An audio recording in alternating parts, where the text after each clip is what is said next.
Medyo matamis na siya kasi yung pomegranate ay medyo matamis naman.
Ito parang pagkat, ikat na muna yung tagas ng ganyan.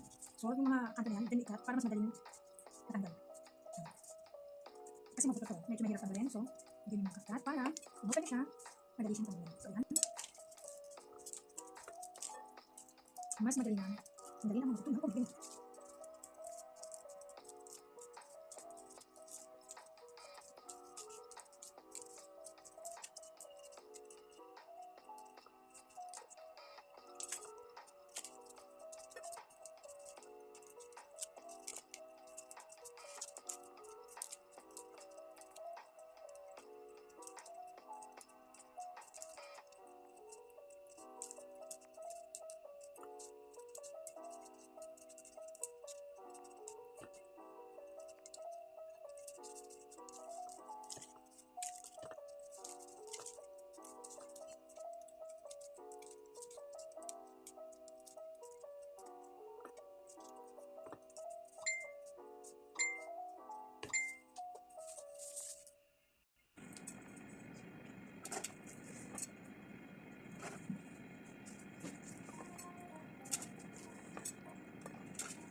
using sodia. This is whole milk because I don't put sugar on my juice. So, hindi ako gumagamit ng mga condensed milk. Kaya, ginamit ko sa kanya is yung whole milk. So, yan, i-add natin. So, cover it again. Ayan.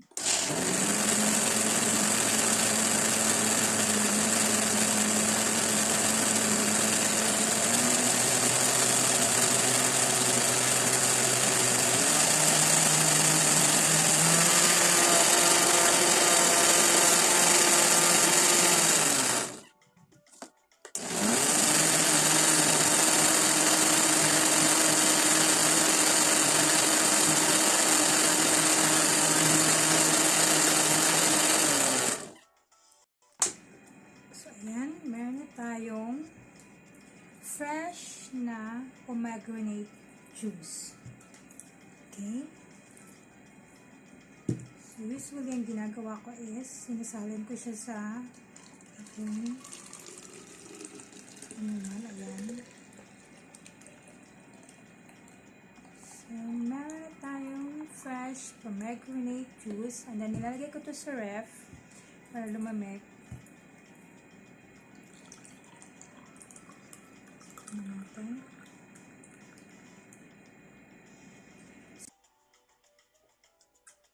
Medyo matamis na siya kasi yung pomegranate ay medyo matamis naman. So, kung maswertehan ninyo na makakuha kayo ng pomegranate na matamis, so, bongga, matamis yung juice nyo. Pero ako ay usually drink juice without sugar. Kaysa bumili kayo ng yung mga nakapack ng Tetra Pak o yung mga juices, mag-try kayo ng mga fresh na juice. Bumili lang kayo ng blender and then yung fresh juice, kung gusto niyo lagyan ng sugar, depende sa pagtimpla ninyo.